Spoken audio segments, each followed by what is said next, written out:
And once again, I want to say greetings to each and every one of you, Aquaba, and welcome.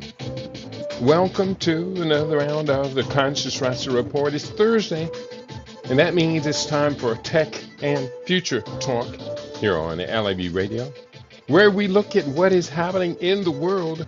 We look at various technologies. Right now, I'm writing a book on future technologies, quantum advancement.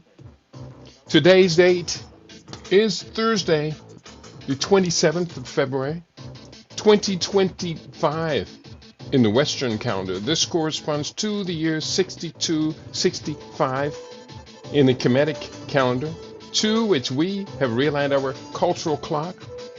Welcome to the 7th millennium. You have found your family in a peaceful place on LIB Radio, LIB TV, here on livinginblack.com. Yeah, we are live and direct. Boy, time sure flies when you got bills to pay, doesn't it? Yeah, it do. This Saturday, if you are in Las Vegas, we will be hosting at our lovely Lake Shores. Is it Lake Shores? No, it's Desert Shores residence, hosting another first Saturday Living Superfood Vegan Feast. And I am going to make this an awesome occasion, I promise you. Chef Keaty will be on duty. We're going to be demonstrating the research that's gone into my new book, The Stem Cell Revolution, as well as the December book, Living Superfood Solutions. We're going to show you, beyond a shadow of a doubt, food is nature's most perfect medicine. It's preventative, it's curative food. Food is how our body interfaces with the universe. And today we'll be talking about quantum energy, and we're going to talk about quantum healing. It's a very serious subject, people. And we should be excited. I'm excited. Today, the theme of today's program on Tech and Future Talk, the Wakanda Vision, Frontiers of Quantum Research.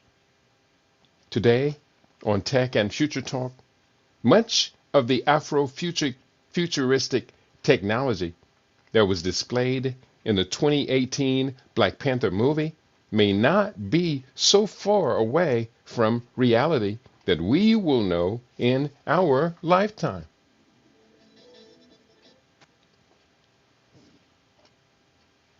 Within the spectrum of quantum mechanics, dark energy, and advanced materials design, we unleash our creative imaginations for the future of the earth and the progress of humanity. Wakanda lives. Wakanda lives. And that's the chapter, or actually the chapter of the book, The Quantum Advancement, which is almost done. Yeah, it looks like I'm going to send 2 books to the printer this weekend. I'm on a roll. Actually, I'm teaching a 90 Days to Write and Publish Your Book Writer's Course. And when I teach the course, I have to show the students this is real. The instructions in the book, From Pen to Power, 90 Days to Write and Publish Your Book, those instructions are not only real, they're validated. You just have to follow the instructions and put in the time. So if somebody out there listening to me right now, you want to write and publish your book, you want to leave a living legacy that will last for, how long do books last? We're still reading with excitement books by Booker T. Washington, W.E.B. Du Bois, Marcus Garvey. We're still reading with excitement poetry books from Harriet Beecher Stowe and a lot of people. So Wakanda lives, and you should maybe write an Afrofuturist book. I'm tempted to write an Afrofuturist book. I have a whole long line of non-fiction books queued up, and the next two books, The African Future and The Quantum Advancement, both of those are non-fiction. I have another book following right on the heels of them, Standard Omission, The Origins of Greek Medicine is African Medical Science. Say, there's a whole bunch of books to write, people. We have to leave a thriving legacy. We got a lot of work a lot of mistakes and challenges that have to be fixed. Here, let's put this in context from one of the books by someone who has become an ancestor, whose books we read with tremendous excitement, and that is the great Senegalese multi-genius Cheikh Anta Diop.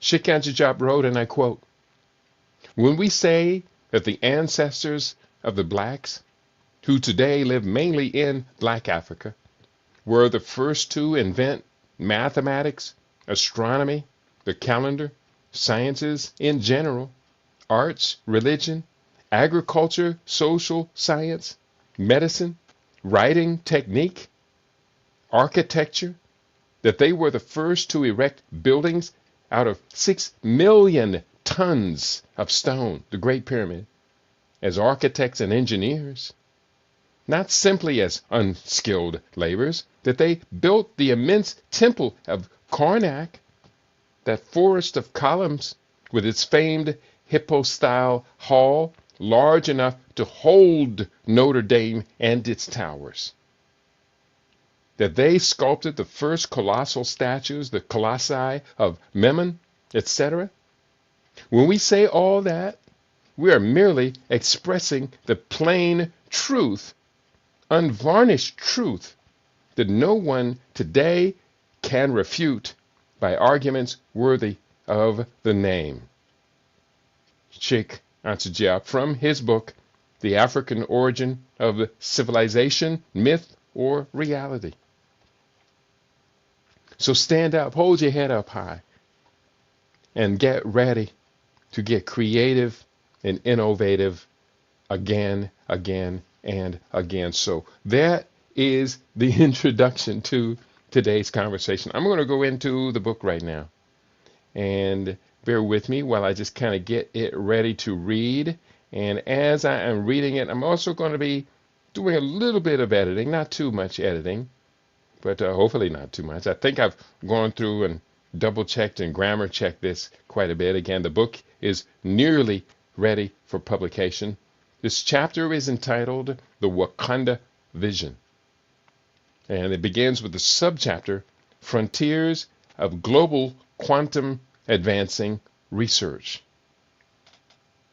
Our inspired vision of the type of world-leading technological and societal advance that we call the Wakanda Vision was deeply inspired by the 2018 blockbuster movie Black Panther.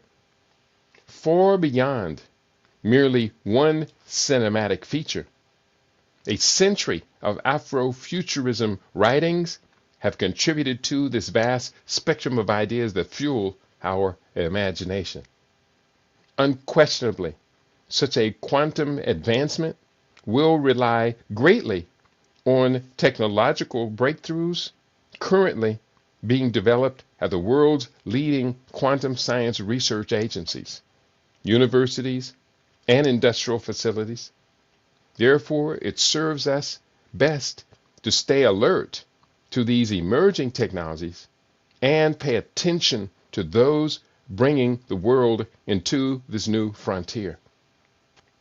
Because of a significant inadequacy in educational competence and facilities serving many youth of African heritage, it will be necessary for us to explore beyond the limitations of insufficient scientific literacy. I'm going to repeat that. Because of a significant inadequacy in educational competence and facilities serving many youth of African heritage, It will be necessary for us to explore beyond the limitations of insufficient scientific literacy. We must be bold, fearless, and profoundly enthusiastic in pursuing this knowledge where it is available for our observation.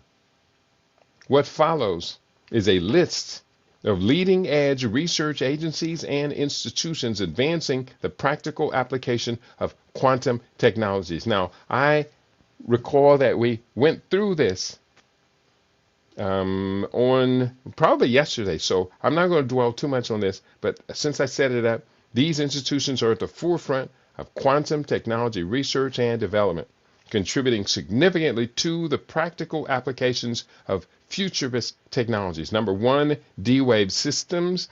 And since we have the details in the previous program, I'm going to be skipping over this.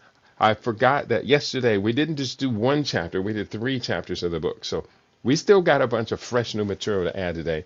D-Wave systems is number 1. Number 2 on this list, Google Quantum AI. Number 3 on the list, IBM Quantum. Number 4, University of Tokyo. Number 5, University of California, Berkeley. Number 6, University of Chicago. Number 7, the Chinese Academy of Sciences. Number 8, National Institute of Standards and Technology, NIST. Number 9, Seneca. Number 10, Amazon Bracket.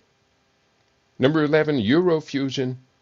Number 12, Massachusetts Institute of Technology, MIT.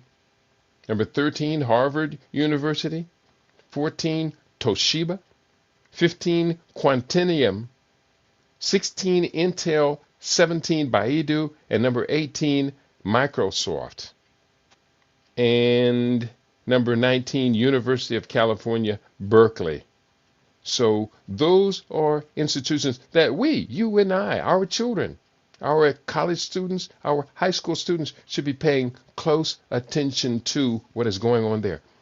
I monitor them. And after this book is published, I'm going to monitor them ever closer.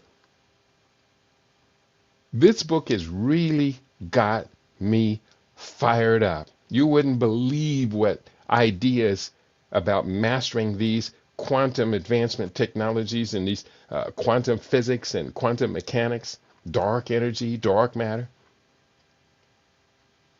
My imagination is fueled. And we should be fueled. And not faked out. There's still too many frauds and fakes out here. And I do cover that in the book. I have a chapter about that, frauds and fakes, and another chapter talking about the search for zero-point energy and free energy devices, which at this particular stage of our development has to be kind of written off as not real. I am going to right now go to find headings, and I'm going to skip over because yesterday we went through dark matter, dark energy. We did cover Earth as a sentient being and the Wakanda vision. So here we are.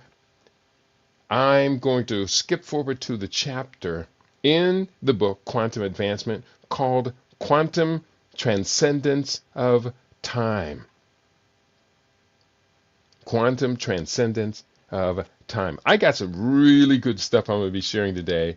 And do stick with us. I think you will find this to be satisfying. Let's go forward. Quantum Transcendence of Time begins with this quote from Amit Ray from Quantum Computing Algorithms for Artificial Intelligence. And this quote says, quantum metamorphosis is the process of transforming of nothingness into consciousness, time, space, energy, and matter. It is the process of forming the universe from the void. Now, and that quote from Amit Ray, Quantum Computing Algorithms for Artificial Intelligence is the name of the book. For most of my life, since probably my early 20s, I have explored a spectrum of science and spirituality. And it was in my early 20s that I latched upon a concept that's kind of stuck with me all along, and now I'm putting more substance to it, and will be in this book, is that ultimately I am the creator. I create out of the dark matter and dark energy of the universe, which is actually over 95% of the universe is made up of dark matter and dark energy. It's pretty amazing. I explain that in the book as well. That I am the creator, that I manifest. And in the movie, The Matrix series, those ideas that I have been holding in my imagination for nearly, since my early 20s, I'm about to turn 70. So for 50 years, been holding these ideas that we are the creator, that this plane of existence, the fourth dimension, is where our imagination becomes the quote unquote reality, tangible reality. One of the things that I keep in mind, and I'm not going to go too far off down this tangent, I do want you to read this book and see how far off on tangents I can go with this quantum advancement imagination of mine. But that we are the creators, that the point I was about to make is I've just found a new fascination with dreaming. Because in your dream, is it real or is it not real? When we wake up, we have these lingering hints of what was in a dream.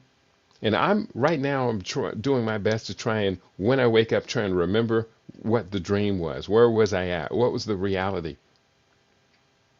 So I'm going to go back into this quantum transcendence of time, because dream state allows us to transcend the limitations of time, space, and personality. I just pulled back off the shelf this book. Those of you who have been listening to us for the long run realize 10, 15 years ago, this book got a lot of play on LIB Radio. This is one of the most profound books I've ever read in my life. And let me just share with you, if you don't mind here, let me just take one moment here and greet my listening audience. I don't want to leave you behind. You are the stars of the party. And I don't want to leave you behind. So where are you? Where is you is? You are on our Facebook Live. You are on the Rumble. You are in the Rumble family. And let me just double check. I got a small audience. Do I have an audience? Should be bigger than that. But it is what it is. We do what we do. And yeah, I got right now. I'm not sure if I'm even on the air. I can hear myself. Yeah, I am broadcasting, but to do a show like today with this theme and have this small an audience, it may be true, but I'm going to keep going forward.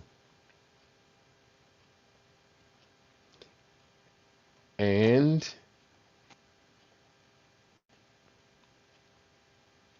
yeah, I am here. We are here. So we're going to keep going forward. I want to share with you just one paragraph. Ooh, don't get me started. Because if I get started on this book, it's a page turner. It's really a profound book. So here's one paragraph. The book is entitled Trance, Art, and Creativity from John Curtis Gowan. It deals with a psychological analysis of the relationship between the individual ego and the numinous element in 3 modes.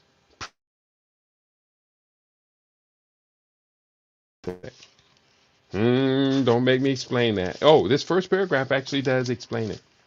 This on page 3 in the introduction deals with the numinous element.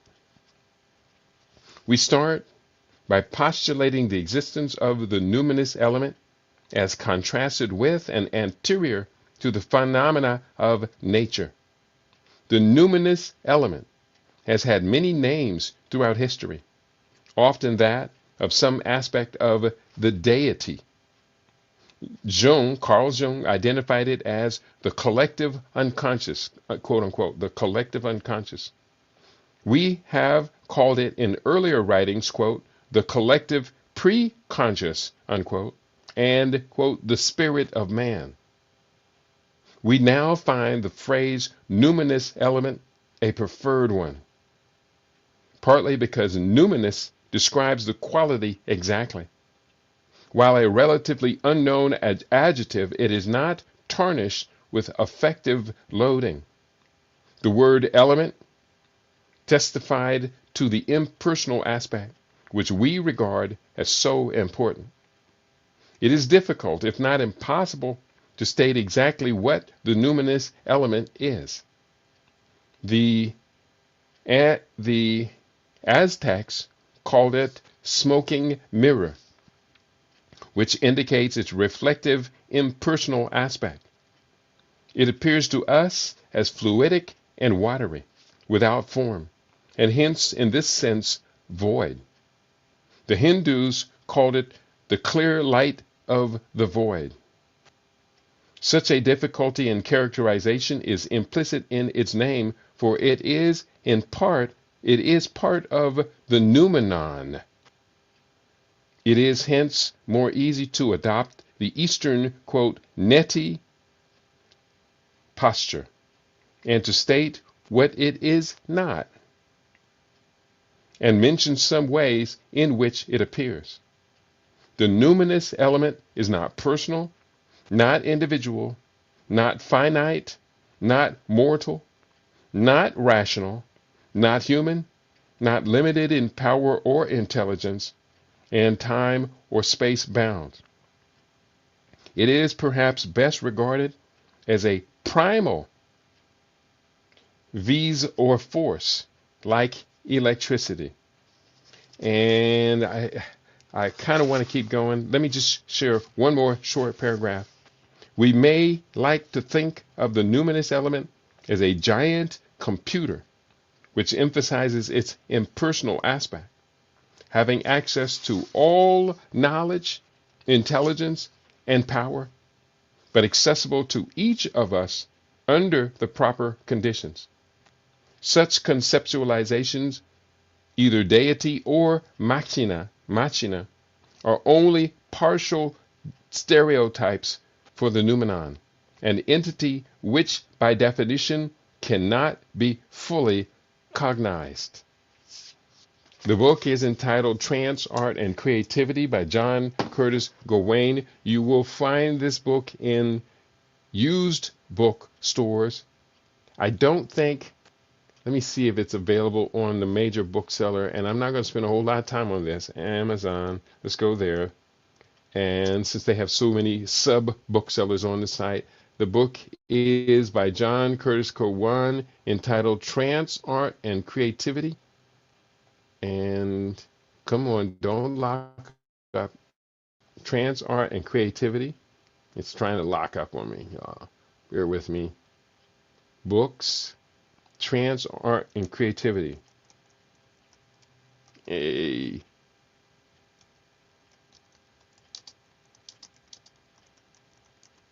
By Gawain. And let's see if they have it. Maybe somebody will have it. Trance, Art, and Creativity by John Curtis Gawain in paperback. It is here on the website. Published January 1st, 1975. And you can buy it used from Amazon for $95. So you're going to search for this one in the used book market. I got mine at a library in Alexandria, Virginia in the late 1970s. When I was traveling as a musician, I would spend my days, we would be weeks within a town. I would spend my days going to libraries. I was a library junkie throughout the entire 1970s and 1980s. I was a library junkie. I'll be honest with you. And this book I found at a library in Alexandria, Virginia, and nobody had checked it out. So I checked it out permanently. It's the only time I've ever done that, and won't do that again. I've given more books to libraries than I have taken books from libraries, but no, I kept this one. I checked it out, but then when I left town, the book left with me. So Alexandria Library, enough respect to you, and we go forward. Hopefully they replaced the book, but I have gotten dozens of people to buy this book. If you want to get heavy, if you want to breach the boundaries of time, space, and personality, that's your guidebook. It's a bit heavy, but it's not scary. So going forward, anybody in the house want to say hello to your brother? I see my audience has grown by a tiny fraction. Let's go into this book. Chapter is entitled Quantum Transcendence of Time. And I began with this quote from Amit Ray. Quantum metamorphosis is the process of transformation of nothingness into consciousness, time, space, energy, and matter. It is the process of forming the universe from the void. From Amit Ray. We talk about the great celestial year, grand cycle of life. The great year, a 26,000 year cycle of the Earth's axis precession, has roots in ancient Egyptian cosmology, where it symbolized the grand circle of life and the cyclic nature of existence. This celestial phenomena, observed by Hipparchus and documented by Ptolemy, illustrates how the heavens and earth are interconnected in a continuous repeating cycle. The metaphor, quote, everything old is new again, encapsulates this idea, suggesting that life, cultures, and ideas undergo perpetual renewal. Just as the stars return to their original positions after 26,000 years, we should appreciate the enduring cycles of growth, decay, and rebirth that shape our world. This perspective encourages us to find beauty and wisdom in the recurrence of natural and human experiences, fostering a deeper connection to the cosmos and our place within it. Now we talk about ancient Kemet and Greek cosmologies. This is next subchapter. It was not easy. It was difficult to put this chapter together on how ancient scientists gave civilization advanced concepts that allow human consciousness to breach the walls of separation regarding time, space, and personality consciousness. In my mind and memories, Africans did not have to look outside of ancient African civilizations to find these cosmological conceptual formations. However, what I found was that there was a blending of what the priests of ancient African astronomical science brought to the record and that which numerous Greek scholars documented and allowed for a preservation of these transcendent concepts. Again, these Greeks documented what they studied in the Nile Valley, and they did document it in a way that has carried forward in Western culture, Western civilization, Western scholarship, that for many of us today, because we have been removed from Kemet, removed from African cultural traditions and secret societies and things, we're now having to learn this the long route around, learn it from the people who learned it from us. Learn this, the numinous element, its application, quantum advancement, to learn it from people who learned it from us and who have always distorted what they learned from us in order to keep themselves in a power position over us. So what I'm talking about, people, is revolutionary. It's liberation. Let's call it liberation cosmology. We better take this serious going forward. Next subchapter is entitled The Kemetic Contributions. These Kemetic contributions include lunar and solar calendars. The ancient Egyptians developed a sophisticated calendar system that included both a lunar calendar and a civil calendar. As of our modern alignment to the Roman-imposed Gregorian calendar, this year, which began in January, is marked as 2025. However, according to the oldest accurate solar calendar in civilization, that of ancient Kemet, this is the year 6265, thus appearing 4,240 years before the Romans' beginning of yearly time stamping. Point 2, the Kemetic civil calendar. This was based on the solar year. And just a couple,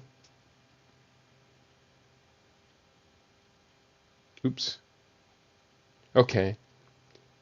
The Kemetic civil year. This was based on the solar year and consisted of 365 days divided into 12 months of 30 days each, with an additional 5 intercalary days at the transition to the new solar year at the winter solstice. This calendar was closely tied to the seasonal appearance of the star Sirius Sothis, the dog star, which corresponded closely to the true solar year, being only 12 minutes shorter. The Sothic cycle. The discrepancy between the civil calendar and the solar year led to the Sothic cycle, a period of 1,460 years, after which the civil calendar would align again with the solar year. This cycle was a result, or resulted from the civil year being about 1/4 day shorter than the solar year. Now, let's go into Greek contributions. The first of which we talk about is Hipparchus and precession. The concept of the great year as a 26,000-year cycle was reportedly discovered by the Greek astronomer Hipparchus around the middle of the 2nd century BC. Hipparchus observed that the fixed stars gradually shifted their position in relation to the annually determined locations of the sun at the equinoxes and solstices. This phenomena, known as the precession of the equinoxes, has a period of approximately 25,800 years. Hipparchus lived between 190 to 120 before the Common Era. So he lived for 70 years. This is BC. From minus 190 to 120 before the Common Era. Was an ancient Greek astronomer, geographer, and mathematician. He is often referred to as, quote, the father of trigonometry, and is renowned for his contributions to astronomy. He also compiled one of the first comprehensive star catalogs, which included the positions and magnitudes of over 1,000 stars.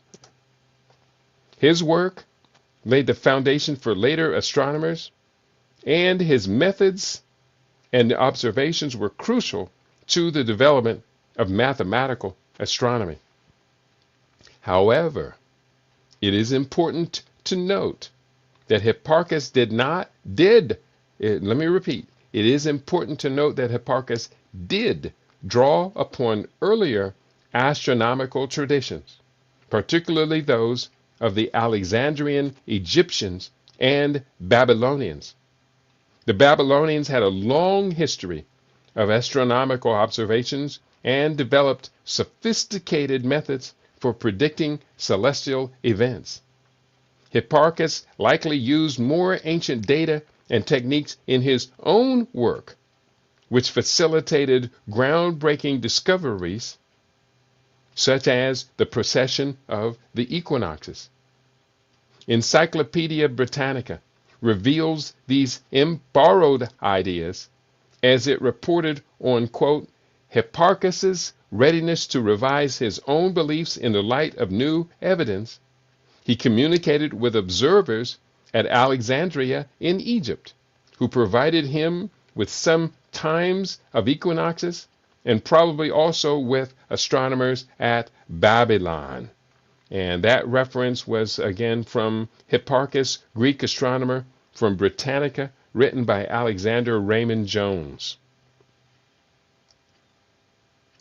So, and that's one of the books I have coming up, Standard Omissions, the Roots or the Origins of Greek Medicine or African Medical Sciences. So it talks about, hey, I'm not disrespecting, and I don't think we should disrespect the Greeks for sailing to the place where their seed culture emerged and send those who became their historical scholars, send them to Africa to study at the great library, the great University of Alexandria. I can't be mad at the Greeks for that. We are angry at the Romans. And I don't cuss, but boy, them nastiest words. When I talk about the Romans and their relationship to ancient Africa, ancient Kemet, the burning of this great library at Alexandria took place under the Romans 30 years before the Common Era, under Julius Caesar. The sacking of libraries. Who burns great libraries? Except for those that want to rewrite history and put themselves as the pinnacle of human evolution. Don't get me started. We're still talking about the Greeks. The next subsection here is Ptolemy and the Great Year.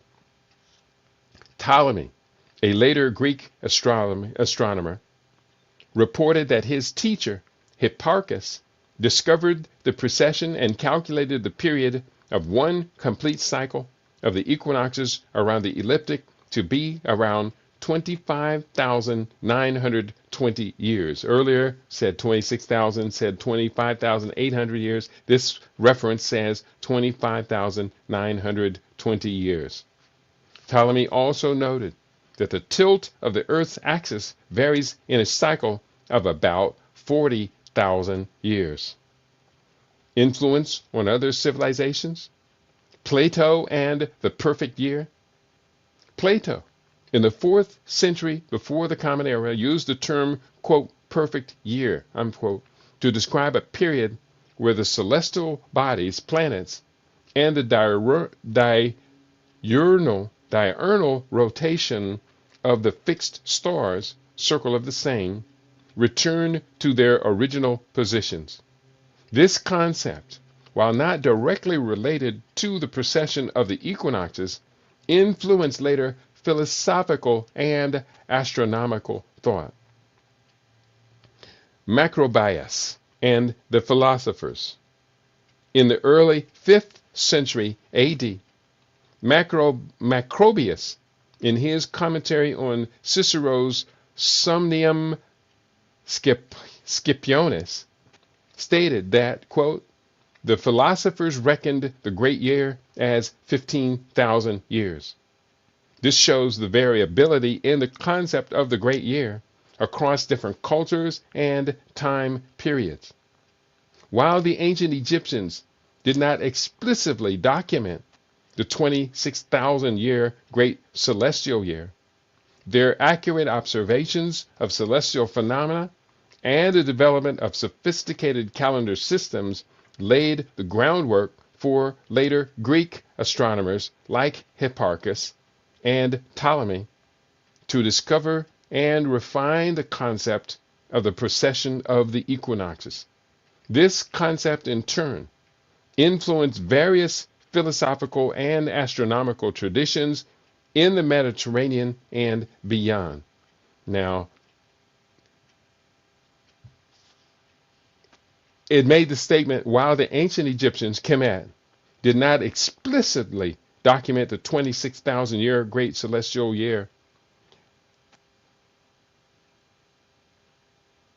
yet they reported on it at Alexandria to Greeks, who then took that back and informed Hipparchus. So there is a little bit of discrepancy there, I will admit to.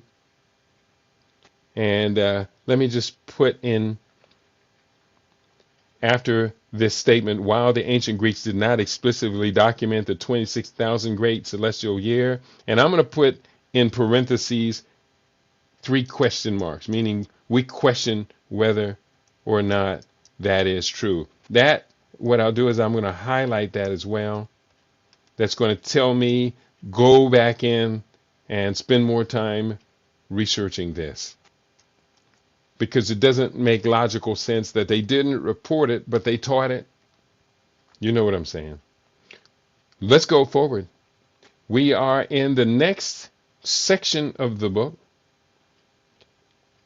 And just real quickly, the next section is our space and time illusions. I write, from early in life, I set out on a course to study and perceive ultimate reality outside the constricting bounds of a standard Judeo-Christian spiritual perspective. From my early 20s, this led me to discover and spend years studying the Zoroaster, Transcendental Meditation, the I Ching, Hare Krishna, Buddhism, Yoruba, and Kemetic spiritual systems.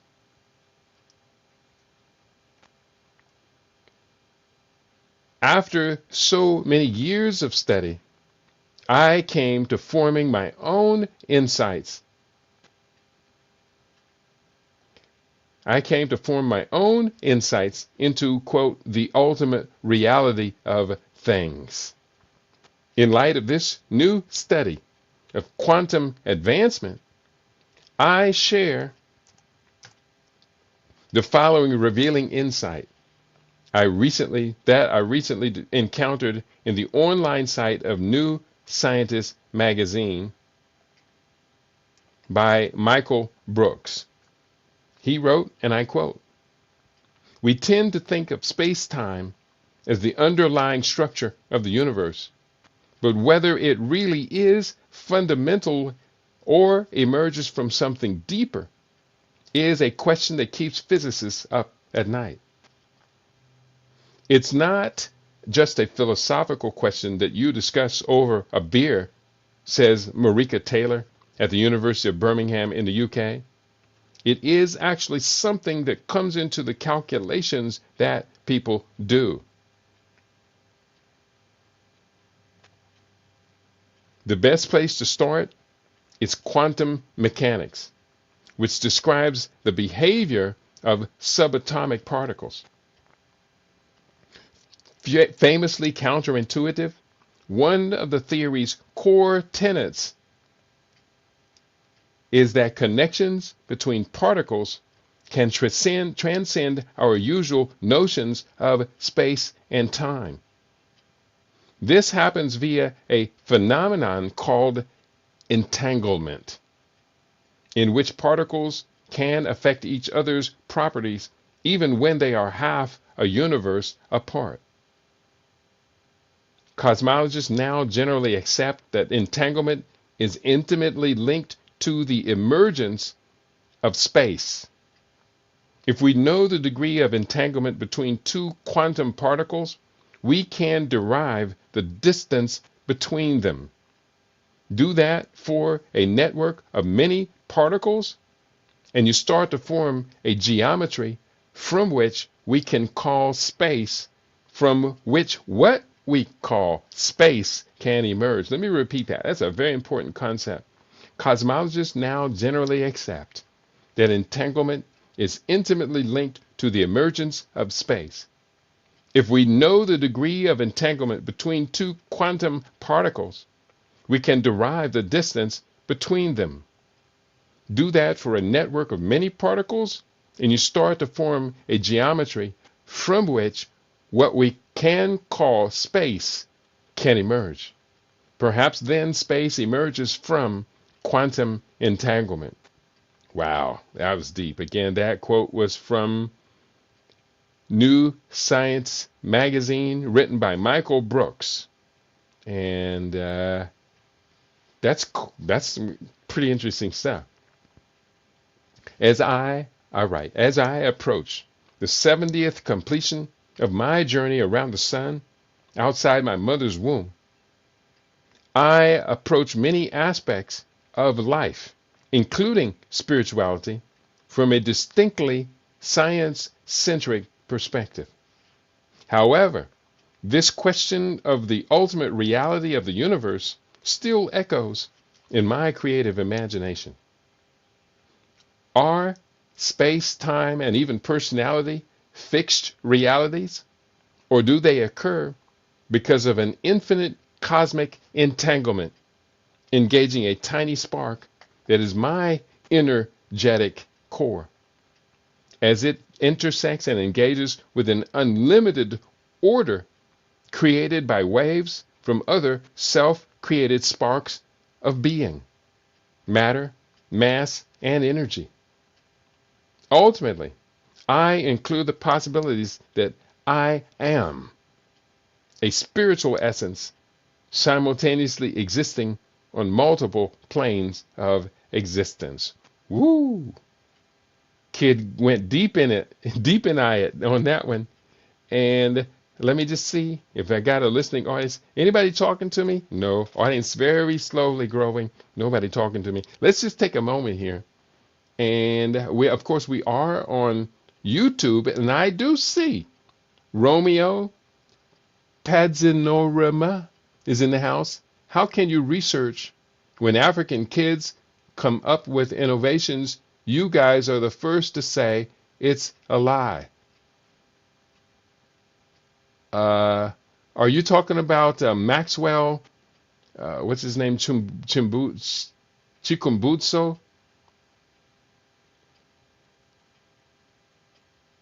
I don't know what you're talking about. I did investigate, and I'm not the only one. Multiple people investigated Maxwell Chikumbutso, I think is his name. It's an earlier chapter of the book. And I pointed out why it was reason to be highly skeptical that he's inventing these things that are one of his inventions he's holding up is sold on Amazon. He's holding this invention in his hand. Says it's his what is it called? The microsonic power generator. But the doggone thing is on Amazon. It's a solar power generator, 400-watt solar power generator. It's the exact same one. There's no denying it. And also others have pointed out, and we did a whole chapter in this book on 0-point energy. And when he talks about his device, his power generator, I think this is what you're talking about. So I'm going to answer your question. If this is not your question, then I apologize. But he talked about how his microsonic captures existing sound waves, microsonic, and amplifies them. That word amplify becomes the key. You amplify something by adding energy. That's what the word amplify means. So therefore, you have negated the idea that there's a, quote, free energy or 0-point energy device. Second law of thermodynamics. Matter is neither created nor destroyed, but merely transformed from one form to another. You can't create matter out of nothing. Amplify implies energy is coming in. So therefore, it's not a 0 point free energy device. End of argument. I've been studying this stuff many, many decades. 5 decades I've been studying this stuff. And I understand science. My father was a chemist, and I grew up in a science household. My mother was a genius who taught me and my brothers to read from my father's college library by the age of 6 years old. I do IQ tests about every 4 years, and it's very high. So I think, Romeo, I think that's your question. If that's not, I apologize. Just clarify the question. How can you research, which you didn't spell the word research right, when African kids, your grammar is come up with inventions? Maybe he's writing in a different language. It looks like with his name, this is not English is not his first language. So people will make mistakes when they're writing outside of their first language. If I write in Spanish or French, which I can speak very well, but if I write in them, you're going to say, hey, this guy's in his second language.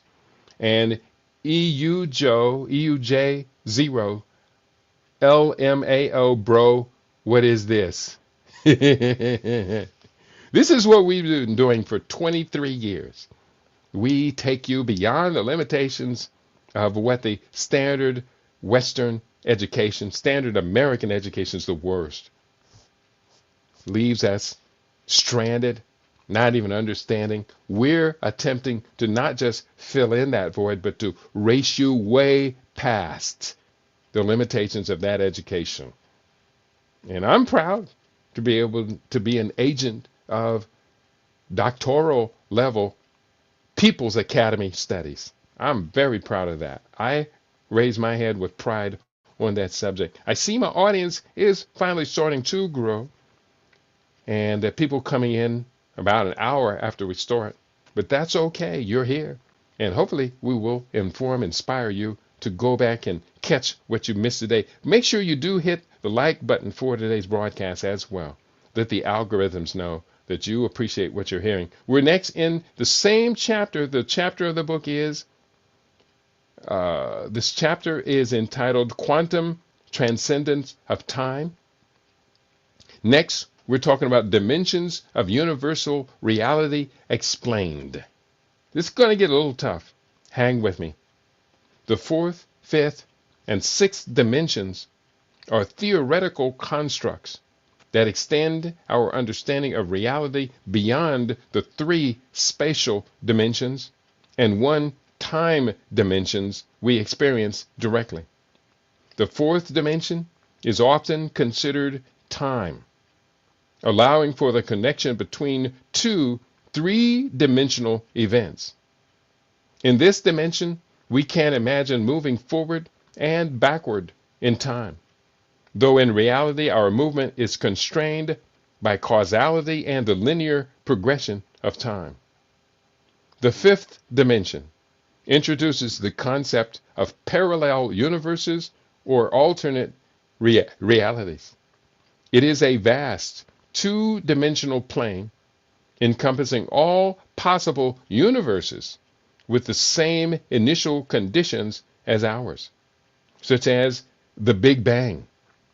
Each point on this plane represents a different universe where events have unfolded differently, but all are causally connected to our universe.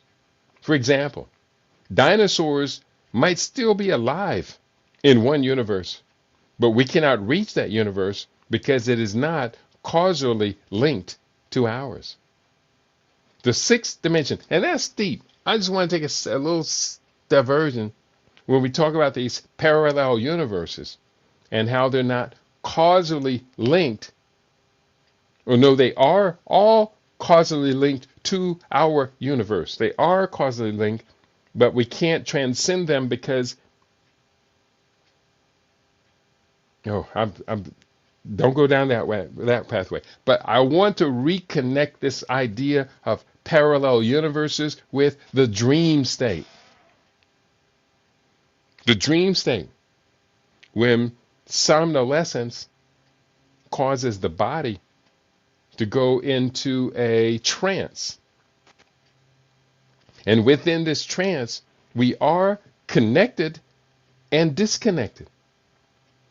We can transcend time, space, and personality in the dream state. So in my mind, according to this matrix of I am the creator that I've been carrying in my head for 50 years, the dream state verifies this fifth dimension parallel universe as a form of reality, but it's limited. There's also, and I didn't put it in this book, I started to put it in this book, but I realized it's going to take a lot of explanation to put the tree of life in this. What they call it, the Sephiroths, whatever. I have books on Kabbalism, Kabbalistic spirituality. The Golden Dawn is one of my favorite books. I would need to pull off the shelf to really include that chapter. So I decided, that's too deep, too heavy for one book. It's already quantum advancement is going far enough before we start putting in quantum spirituality, etc. I did refer in a small part to my earlier book, Conspiracies and High Crimes, and a chapter called Secret Societies and Ceremonial Magic. I didn't put a whole lot of it. I would recommend, if you really want to know about secret societies and ceremonial magic, get the previous book, which came out in 1998, called Conspiracies and High Crimes. It's a very satisfying study there. Very satisfying. So, let me go back. We're talking now about the sixth dimension. It goes beyond the limitations of the fifth by allowing movement across different world lines without being constrained by causality. Ooh, that sounds deep. Real quick correction here. Let me just do one. Okay.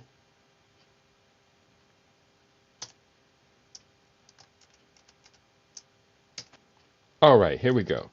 Back again. The sixth dimension. Let me go back and pick it up. The sixth dimension goes beyond the limitations of the fifth by allowing movement across different world lines without being constrained by causality. This means that in the sixth dimension, you could theoretically travel or teleport to any point in time in any universe possible after the Big Bang, including those where dinosaurs are still alive. This dimension reveals all possible universes, including those with different initial conditions than ours. Now that sounds pretty interesting. It reminds me of this film. This film was kind of a comedy film, Everything at All Times, Everywhere, or I say Everything at All Times, Everywhere.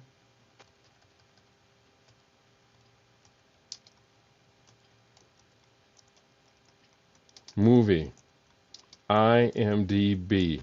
So I know that search found it. Everything, Everywhere, All at Once. Boy, that movie was fun. That movie was fun. I'm just going to put up a link to where you can learn about the movie. And this link is from Wikipedia. That's okay. In this case, Wikipedia will serve our investigation. Real quickly, Everything, Everywhere, All at Once is a 2022 American absurdist comedy drama film written and directed by Daniel Kwan and Daniel Scheinert, who produced it with Anthony and Joe Russo and Jonathan Wang. The film incorporates elements from several genres and film media, including surreal comedy, science fiction, fantasy, martial arts films, immigrant narrative, and animation. Michelle Yeoh stars as Evelyn Kwan Wang, a Chinese-American immigrant who, while audited by the IRS, discovers that she must connect with parallel universe versions of herself to prevent a powerful being from destroying the multiverse. The film also stars Stephanie Hsu, Ke Hui Kwan, Jamie Lee Curtis, and James Hong. And I'm going to include a brief excerpt from this movie, or a brief description of this movie. I'm going to include that in the book. So let me just make a note to self: everything, everywhere, all at once. I did copy that. Let me just push this copy up into here. And hopefully people will be curious. Oh, let me share this link for those of you who want to know more about the movie. Let me share this link with you. Put it up for our YouTube.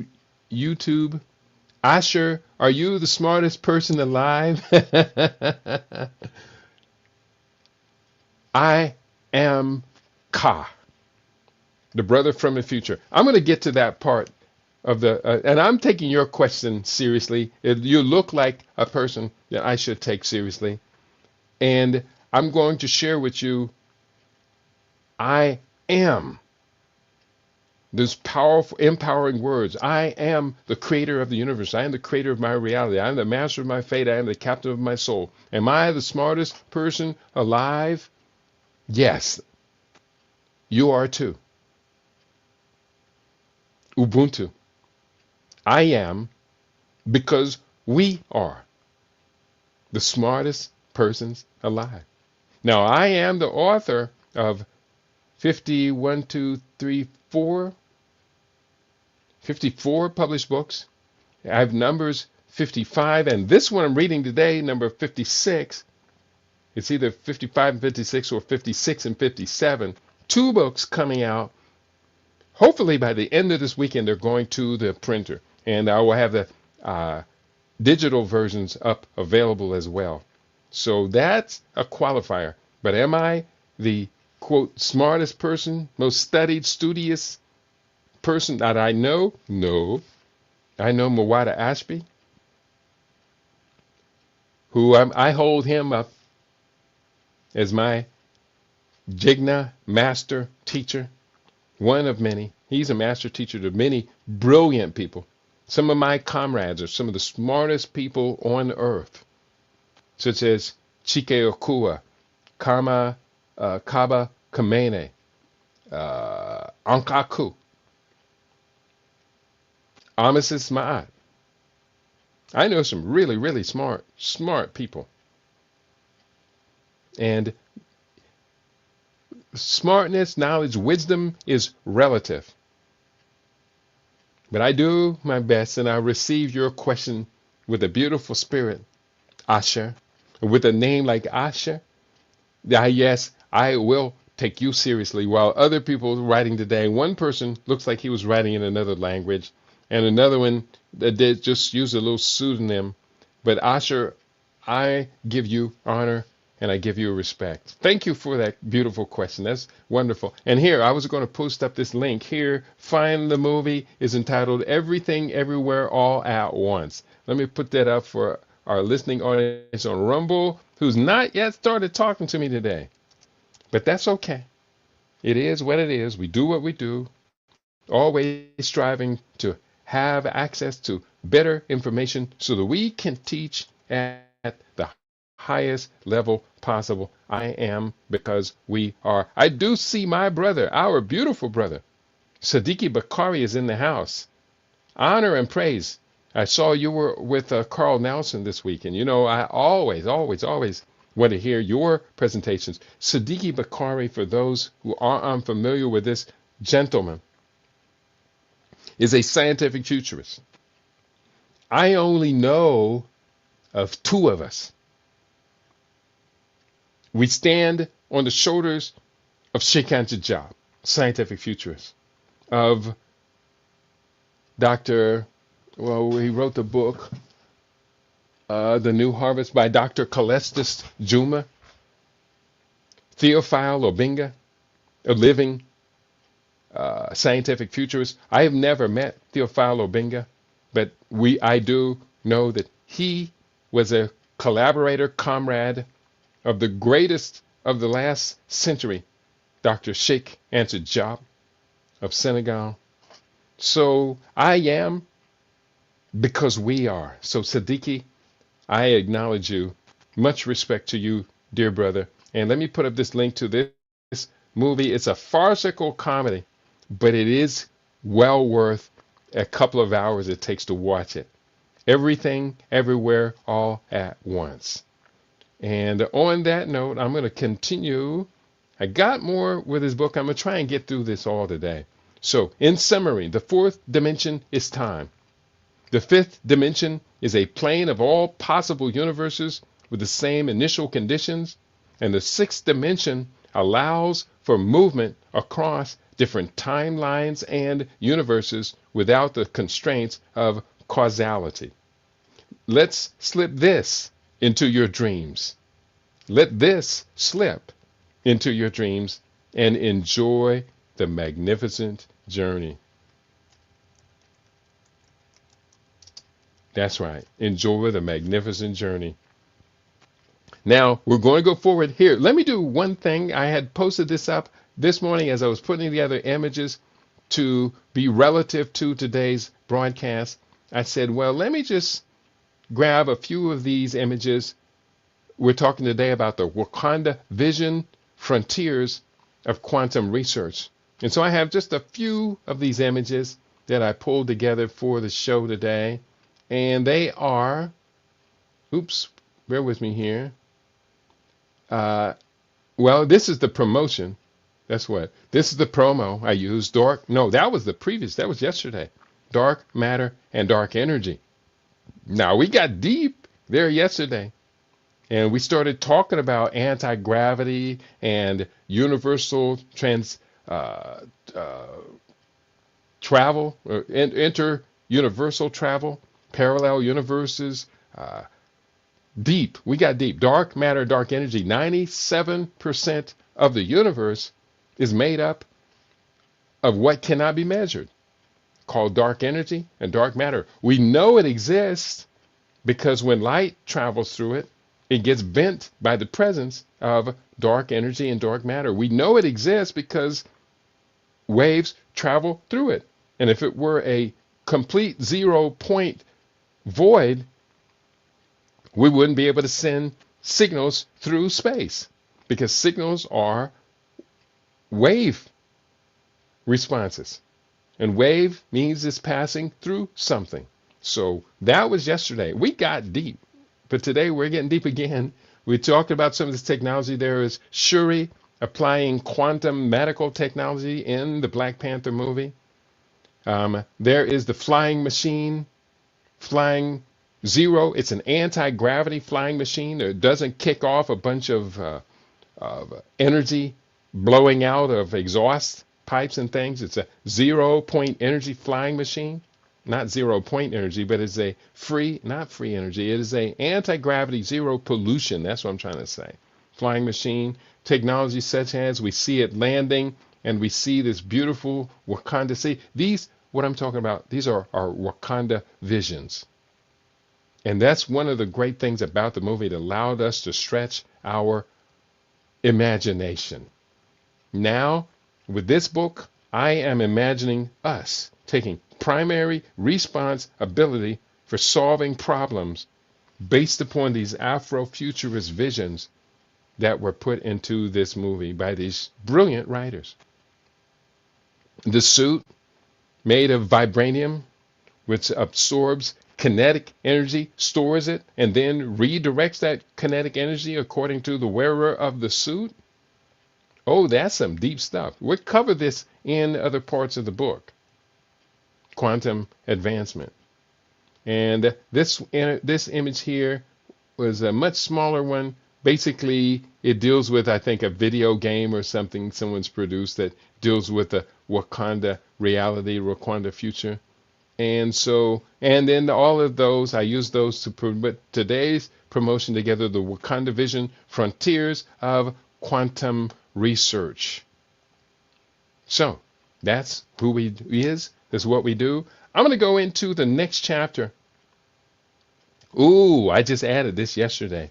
The secrets of Amenti Explained. And how much time do I have? Okay, I got about another 21 minutes. So let me just real quickly, I'm going to go just quickly through the secrets of Amenti. Those of us who understand the ancient Kemetic underworld, that is Amenti. The secrets of Amenti Explained. First quote from this brilliant genius I was talking about. Am I the smartest man in the world? Maybe one of the smartest. Muwada Ashby. I will hold him up. He's my leader and inspiration. The Secrets of Amenti Explained begins with his quote from the ancient Egyptian proverbs. So he's citing the masters. The study of the wisdom teachings should be a continuous process in which the teachings become the predominant factor of life rather than the useless and oftentimes negative and illusory thoughts of those who are ignorant of spiritual truths. That from Muwada Ashby. I began the Secrets of Amenti with this subchapter, the Kemetic Underworld Journey. Amenti, in Kemetic, ancient Egyptian spirituality and cosmology, refers to the underworld or the realm of the dead. It is a complex and multifaceted concept, encompassing various regions and aspects of the afterlife.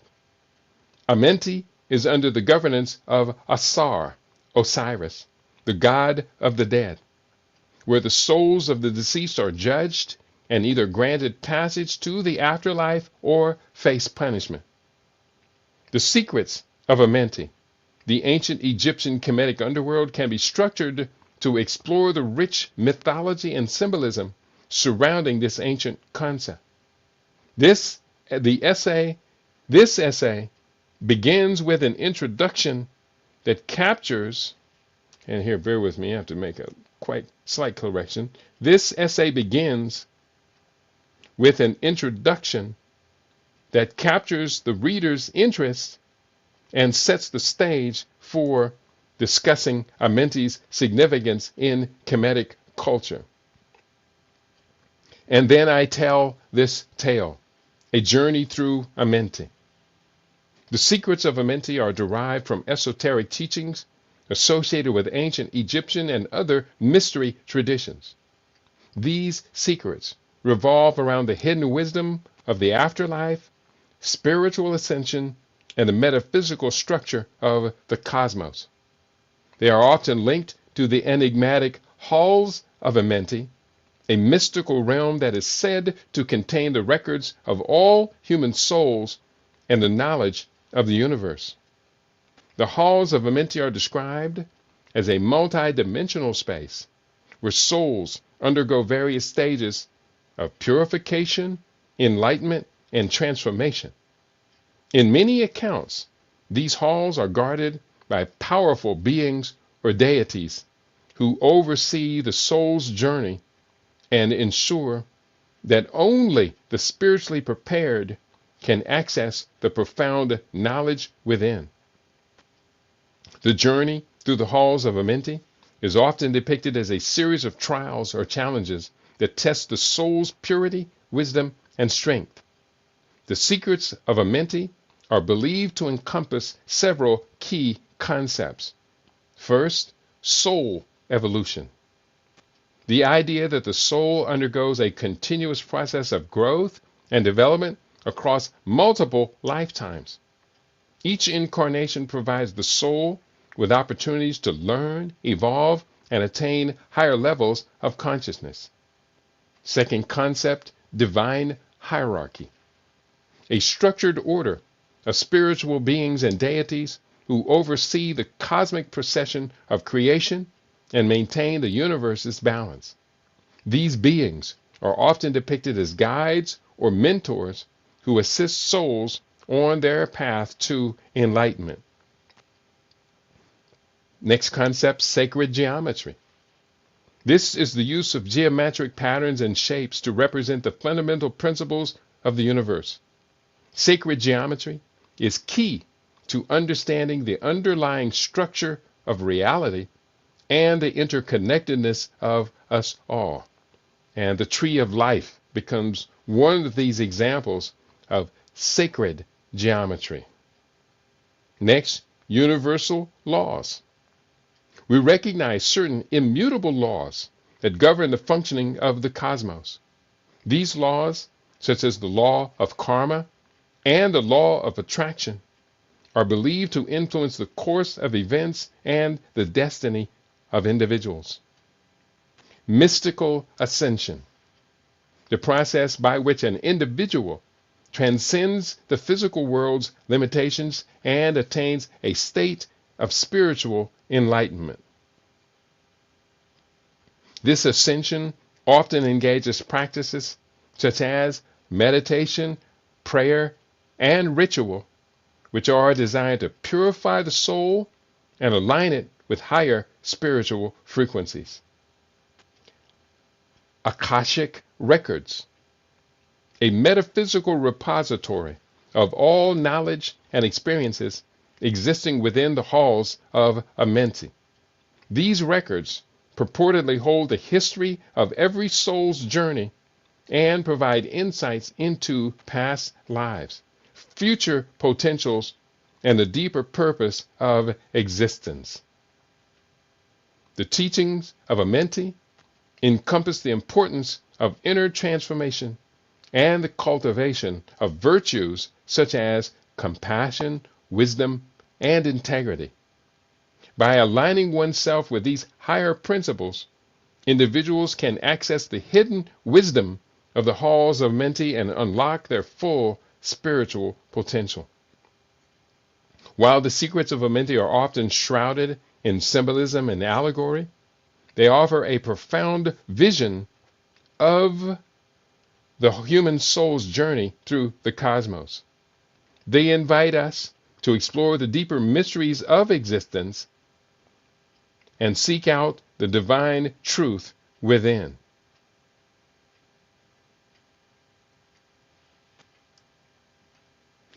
Through this exploration, we can better understand our place in the universe and our connection to the infinite source of all creation. Next, introduction to the secrets of Amenti.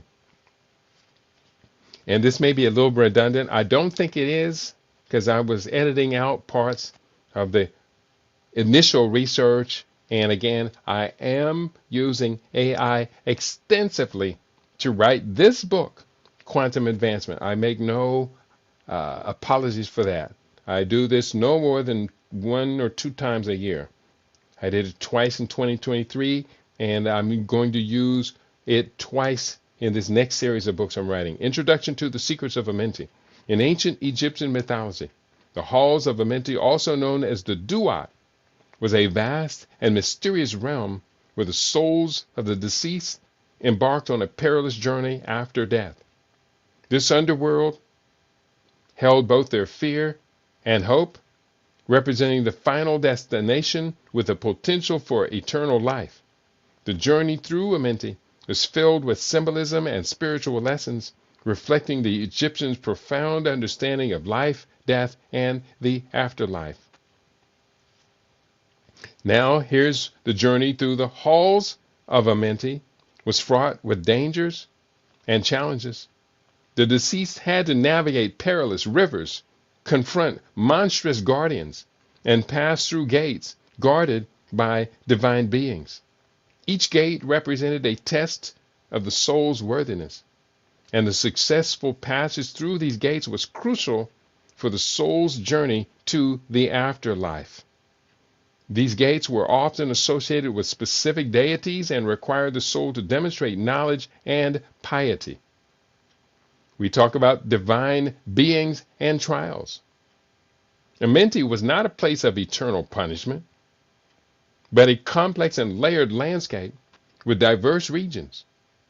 Divine beings such as Asar, Osiris in the Greek name, Anpu, Anubis in the Greek name, and Jehudi, Thoth in the Greek name, played significant roles in guiding and judging the souls. The soul's journey was a spiritual odyssey, facing trials that tested its moral and ethical integrity. These trials were physical and spiritual, requiring the soul to confront its past actions and decisions. Symbolism and spiritual lessons. The symbolism in Amenti was rich and multifaceted. Each region and trial had deeper meanings, often reflecting the various beliefs of ancient Egyptian society. For example, weighing the heart against the feather of Ma'at was a symbolic representation of the soul's moral purity. If the heart was lighter than the feather, the soul was deemed worthy and could continue its journey.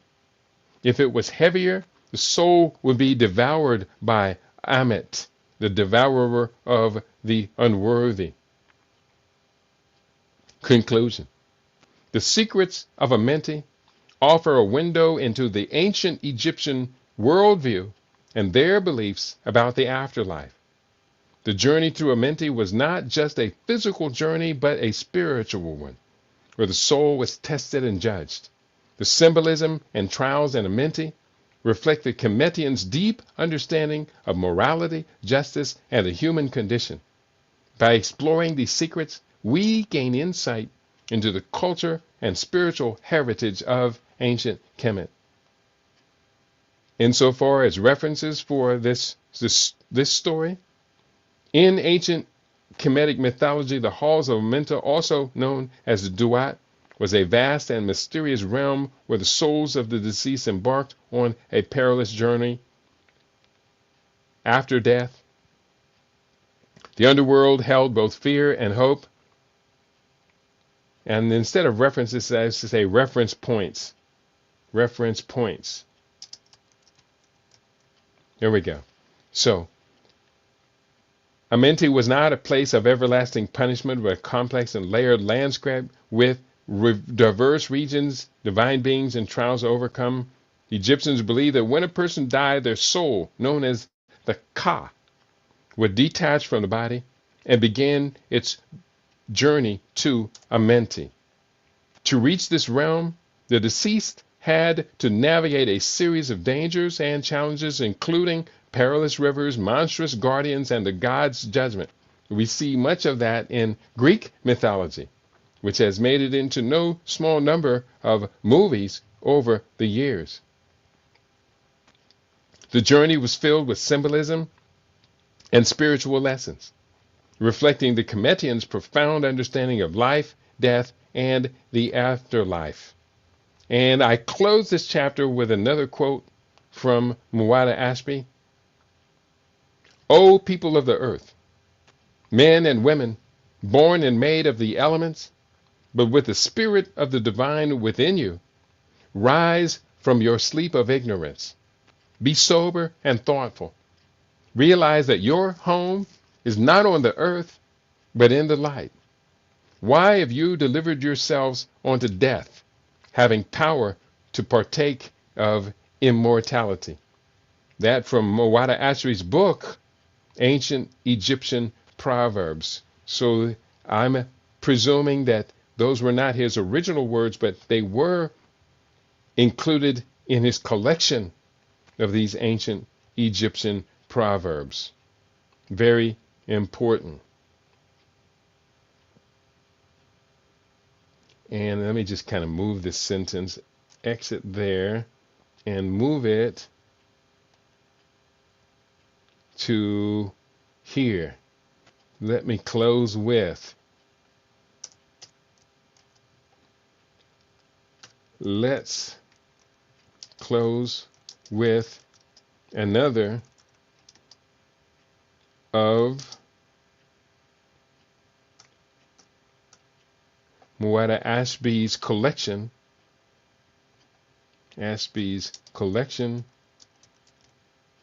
Ancient Egyptian Proverbs. Very, very good. That makes better sense. And make that a book style. And that takes us to the end of this chapter. And then I'm going to wrap it up. I'm going to go right through this. I enjoyed this so much. This book was awesome. And at the end of the book, which largely was written using AI authorship, and had a whole lot of editing to make it look like a single book. Then at the end of it all, I wrote a chapter called Flow. And Flow now is not AI. This is your brother flowing. Not so random ideas inspired by this project. I begin with this quote. It's an anonymous quote. I just gather quotes. When I'm writing a book, I gather a whole bunch of quotes, and sometimes they are anonymous. This one, the Lord's presence is all around. He summons us to go where peaceful waters flow. That anonymous quote, I love it. It could be a song, it could be anything, but it is what it is. I write the spectrum of ideas, formulations, hypotheses, and detailed analysis that have gone into this book have been cooking within my conscious and subconscious mind for 50 years. Beyond question, these concepts have transformed my perceptions of ultimate reality. They have also brought me to a humble state of realizing how small my intellect seems when considered before the grand state, which is the ultimate reality. And this I just came up with in my mind as I was reading that paragraph, a subchapter title, which is missing right here. And my perceptions of ultimate reality. That's it. That's the subchapter title. My perceptions of ultimate reality.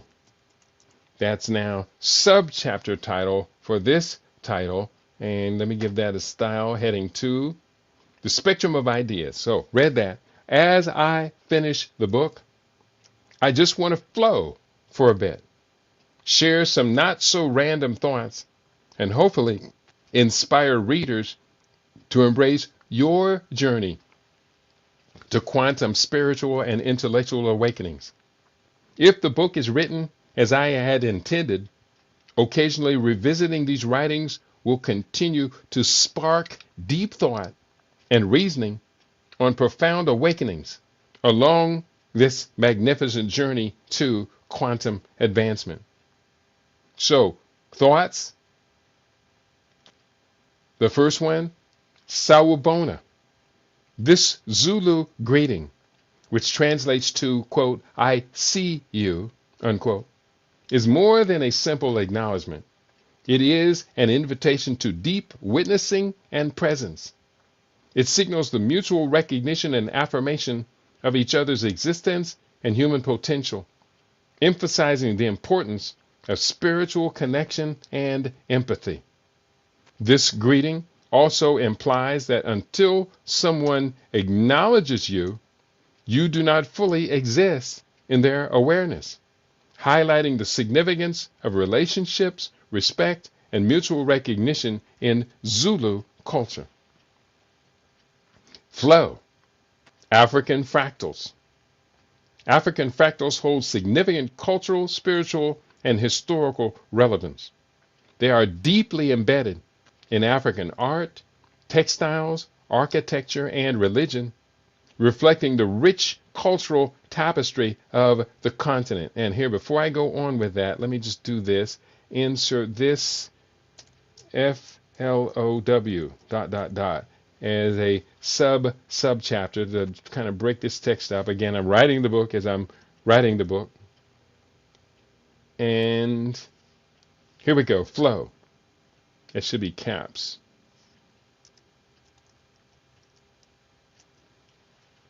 Going down, going further, we're talking about African fractals. Fractal imagery in African culture often symbolizes spiritual power and represents orderly, cyclic patterns in religions, such as the Numo in Mali and Dan in Benin. Point. In architecture, fractals are evident in various traditional designs across Africa.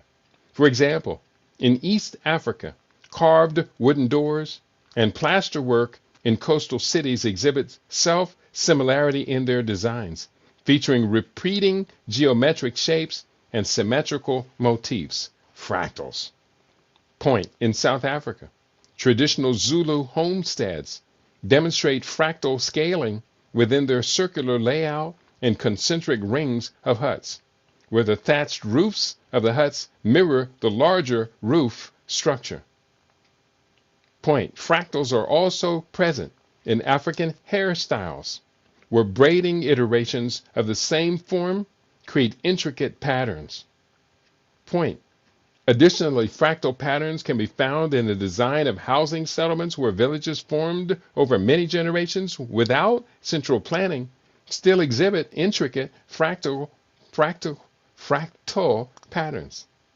Point. These fractal designs are not merely coincidental, but are deliberate expressions of cultural practices and societal structures. Point. They reflect the resourcefulness, creativity, and adaptability of African communities in constructing functional and aesthetically appealing dwellings. Moreover, point. Fractals in African culture extend beyond visual arts and architecture. They are also evident in counting systems, religious practices, and even how utensils are stacked within households. Point. The study of African fractals by scholars like Ron Eglash highlights the complexity and sophistication of African mathematics, challenging the notion that African mathematics is less developed than Western mathematics. And point. This research also suggests that African fractals could enhance interest in math among students, particularly African Americans, by connecting the subject to culturally relevant examples. In summary, African fractals are mathematically fascinating and culturally, spiritually significant, reflecting the deep connection between mathematics and cultural expression in African societies. Flow. Muwada Ashby. Sebai Muwada Abhaya Ashby, also known as Dr. Muwada Ashby, holds the title of Sebai, which means spiritual preceptor. He is a renowned scholar, author, and researcher specializing in African history, spirituality, and ethics. He earned a doctorate in religion and philosophy and is perhaps the most prolific African non-fiction writer, having authored over 65 books on yoga, philosophy, religious philosophy, and social philosophy based on ancient African principles. Sebai Ashby is particularly known for his work on the African origins of yoga philosophy and practice in Kemet, including ancient Egypt and Nubia. He has also extensively studied world mythology and the origins of Christianity in ancient Egypt, these studies contributing to the Egyptian yoga series, which began in 1994. Additionally, Muwada Ashby is an accomplished lecturer, musician, artist, poet, painter, screenwriter, and playwright. Sebai Muwada Ashby, we give honor and praise to your continued high levels of productivity. Live long, love strong, and prosper. Sebai. Next, flow. Dogon wisdom. The Dogon people of Mali possess a profound cosmological wisdom that has fascinated scholars and researchers for decades. Their traditional cosmology, intricately woven into their social sacred lives, includes detailed knowledge of the Sirius star system, particularly Sirius B, a white dwarf star whose existence was only confirmed by Western science in the 20th century. According to Dogon beliefs, the universe began with the giant egg, Aduno Tal, which pulsated 7 times before the great god Amma appeared and created the sun, moon, and stars. This creation narrative shares intriguing parallels with the Big Bang Theory, suggesting a cosmic origin from a singular dense point. And that was the question that For Africa One posed yesterday in the program.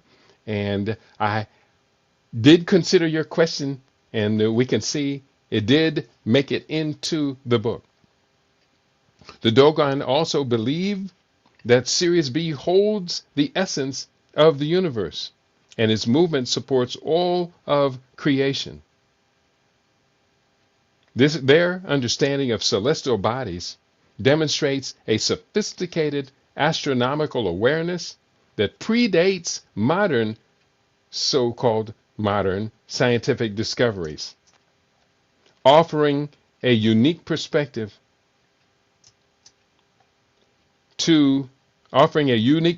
on humanity's ancient connection to the cosmos. Next, pyramid equation.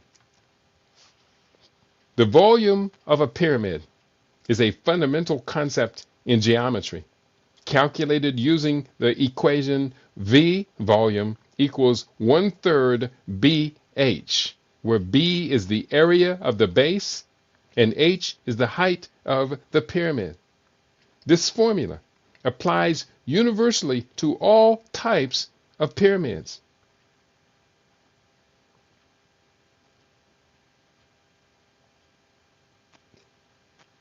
This formula applies universally to all types of pyramids, whether the base is a triangle, square, or any other polygon.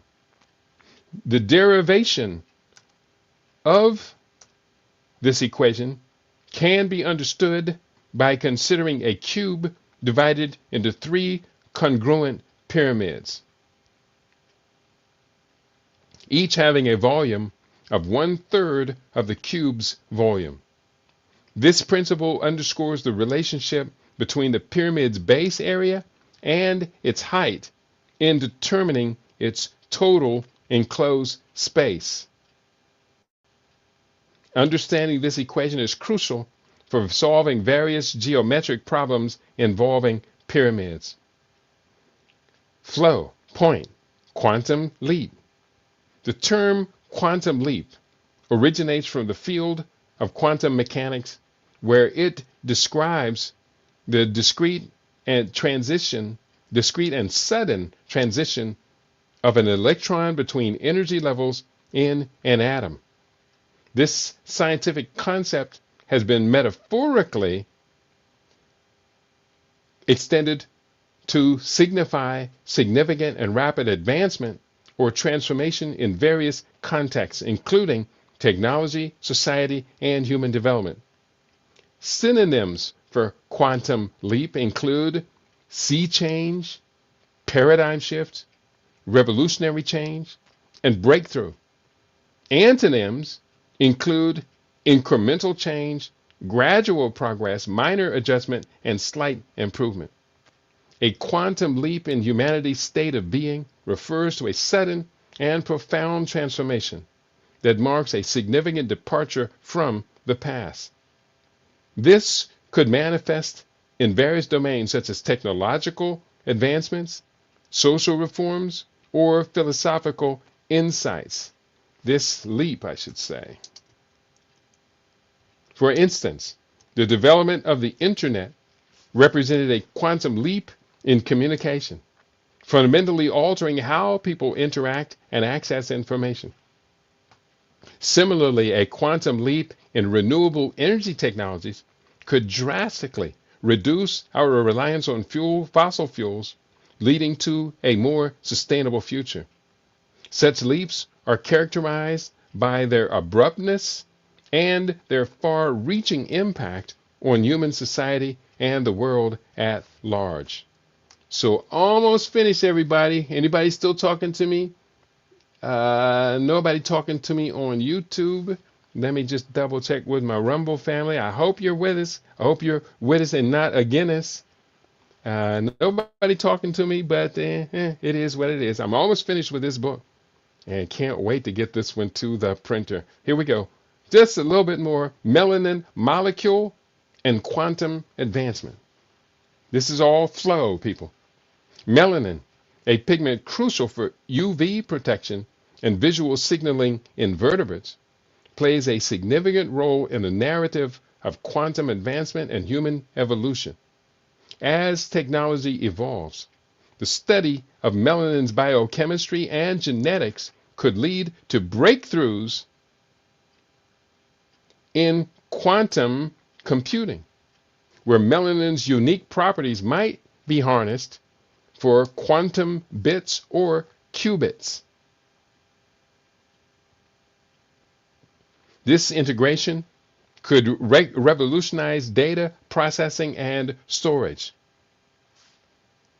And here, real quickly, reflecting the intricate relationship between biological evolution and technological progress.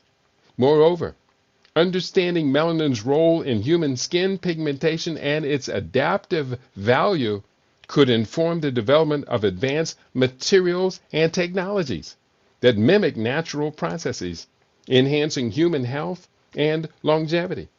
Thus, melanin not only underscores the evolutionary journey of life, but also heralds the potential for quantum technologies to redefine the future of humanity. And when we talk about melanin, my mind goes back to the idea of the Black Panther suit. Melanin's role in pigmentation and its adaptive value. Melanin, the molecule, absorbs excessive ultraviolet B radiation, transmuting that ultraviolet B radiation into energy inside the body. Matter, energy neither created nor destroyed. The second law of thermodynamics. So when that energy hits us, it doesn't trigger cancer mutation. If you're highly melanated, that energy is absorbed. And when you absorb energy, it's going to show up elsewhere. So look at the Panther suit in the movie, in the Afrofuturist vision. It absorbs kinetic energy, meaning when violence or an explosion hits the suit stores the impact of that energy up, ready to release it when directed by the wearer of the suit. People. Let me put this one here.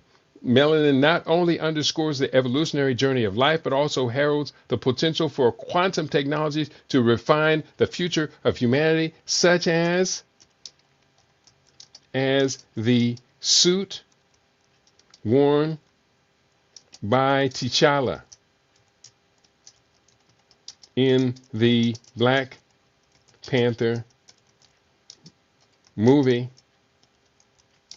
that demonstrates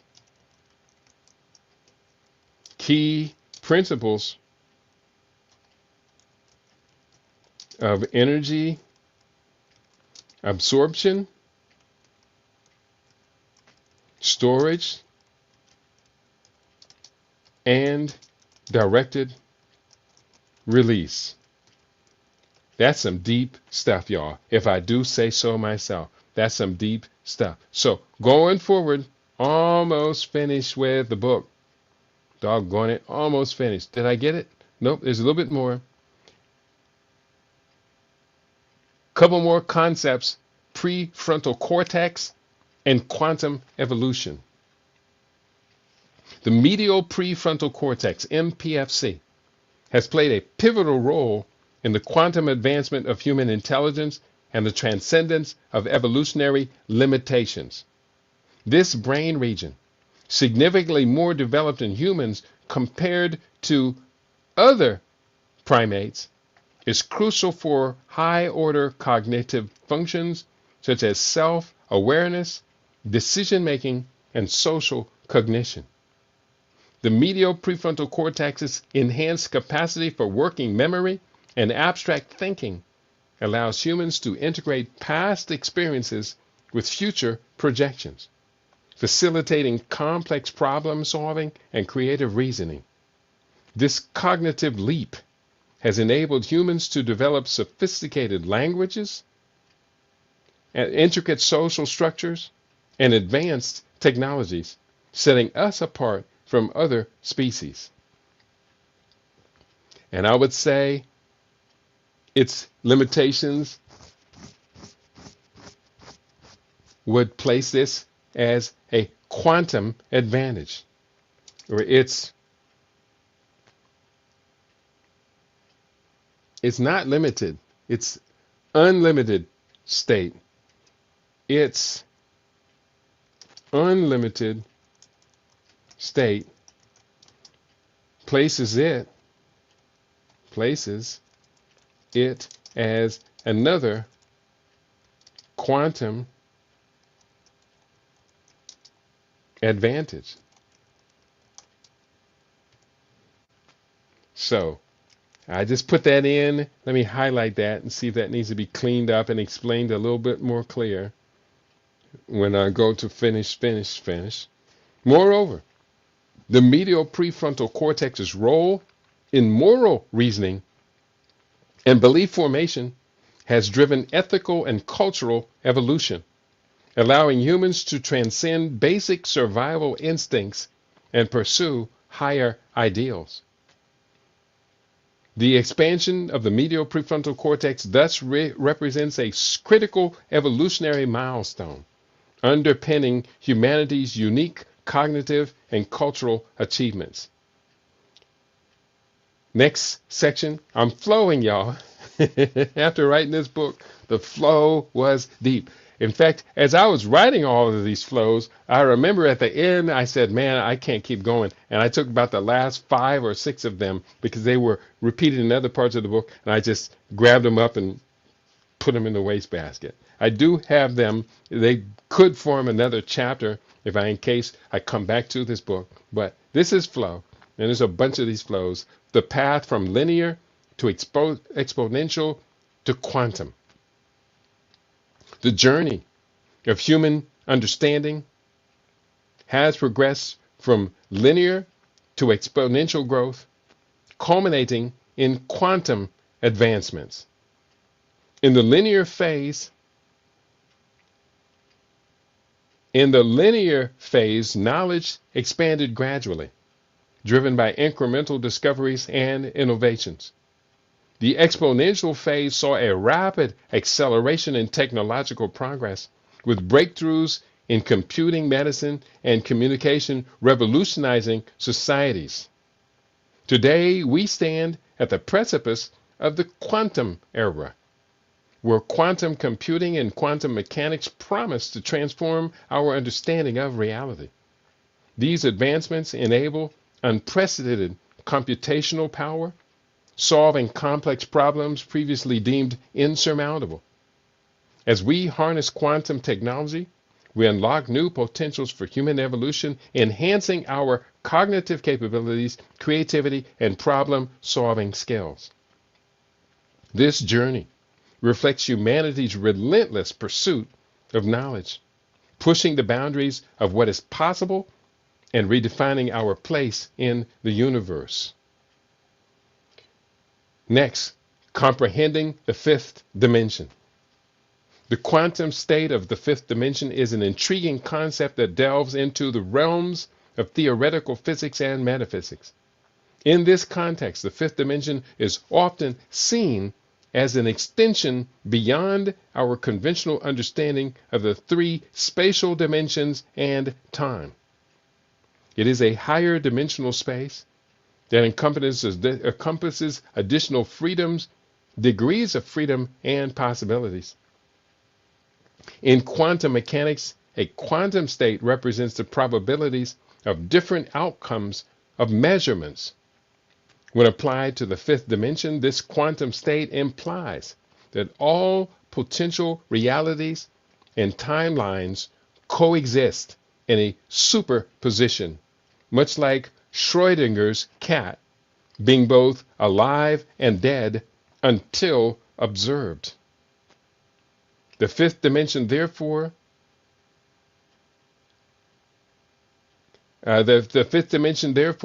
can be thought of as a space where multiple parallel universes and alternate realities intersect and interact. This quantum state allows for a more profound understanding of the interconnectedness of all things, suggesting that our reality is just one of many possible outcomes within a vast, multi-dimensional framework. It opens up possibilities for exploring phenomena such as quantum entanglement, where particles can instantaneously affect each other across vast distances, and the idea of a multiverse, where different versions of our reality can exist simultaneously.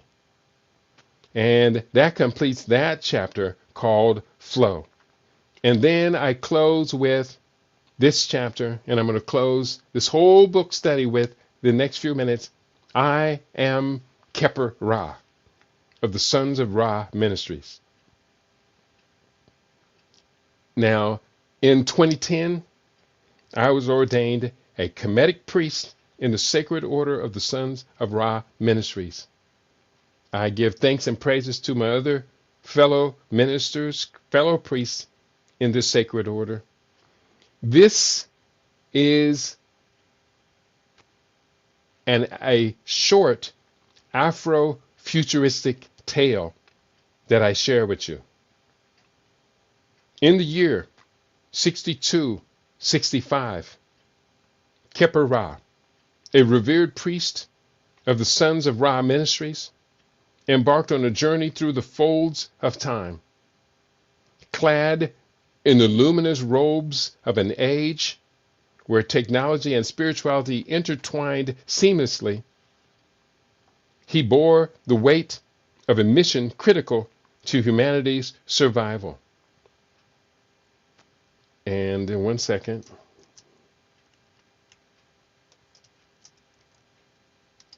Okay. The world of his origin was a beacon of harmony, where the ancient wisdom of the Nile's golden banks converged with the quantum leaps of Afrofuturist advancements. In this utopia, the teachings of Ra had been revived, guiding humanity toward a higher plane of existence. Keper Ra, also referred to as I am Ka, arrived in the present with a singular purpose: to awaken the dormant potential within the hearts of those facing an impending existential crisis. He knew that the people of this era were on the brink of an extinction-level event, driven by ecological collapse, social fragmentation, perpetual conflict, and spiritual decay. His messages of redemption, resilience, and rebirth were infused with the energy of his future world, where the cosmic wisdom of their ancestors had forged a path to transcendence. Standing before the masses, Keper Ra's words resonated with the power of the ages. He taught of redemption through unity, urging the people to rise above their divisions and embrace the interconnectedness of all life. He preached resilience, drawing from the indomitable spirit of the African diaspora, whose struggles and triumphs had paved the way for future generations. He envisioned a rebirth, a renaissance of thought and action, where technology served as a bridge to spiritual enlightenment rather than a tool of destruction. He instructed on the profound virtues of purity of mind, body, and spirit. Keper Ra's presence was a reminder that the future was not set in stone. By heeding his wisdom, the people of the present could alter their trajectory and avert the cataclysm that threatened their existence. His journey through time was a testament to the enduring power of hope and the unyielding strength of the human spirit, poised to rise like the phoenix from the ashes of its own making. Before leaving this temporal dimension and returning to his distant future, Keper Ra, I am Ka, taught these words, the alchemist's pledge, to be used to embolden the masses that had gathered to receive blessings from this wise and esteemed priest of the ancient order. I swear before Ra, the almighty force of energy. I swear before the great mother goddess, her womb is the source of life. I swear before all the mighty forces of nature, the Neteru and Orishas. I swear before the great ancestors, saints, and the martyrs. I swear before the wise and esteemed elders of my global community. I swear before all the children, the babies, and their mothers. I swear before all of the brave ones we trust to carry the spear. I pledge before all my great family, who assemble as one, that I am prepared to step up to all of the duties and responsibilities required of me as an alchemist. I am pledged in any and all circumstances to transform that which is dull into that which is brilliant. I am sensitized to every opportunity to confront all challenges and to master over problems that have put all humanity in peril. I will move forward to build steamships, to educate our youth to preeminence through the mastery of all sciences. I will redirect the old enslaving forces of fear and panic into liberating ideologies that forge a new pathway to sustainable development. I will be constant in my creativity, sensitivity, positive alignment, and resourcefulness, all toward forging a new pathway to sustainable development. I am the alchemist. I turn that which is dull into that which is brilliant. I am energized by the sun, purified and given life by the waters, grounded in the pristine earth of my mother continent, and given wings by the breath of life, whose airs project my vision over the horizons. I am the alchemist. I am at once the past, present, and the future. I am that I am. I further solemnly promise and swear that with the divine permission, I will from this day forward apply myself unto the great work, which is to purify and exalt my spiritual nature, that with the divine aid I may at length attain to be more than human, and thus gradually raise and unite myself to my higher and divine genius, and that in this event I will not abuse the great power entrusted unto me. That was the Arthurian prayer from the book Conspiracies and High Crimes, 1998.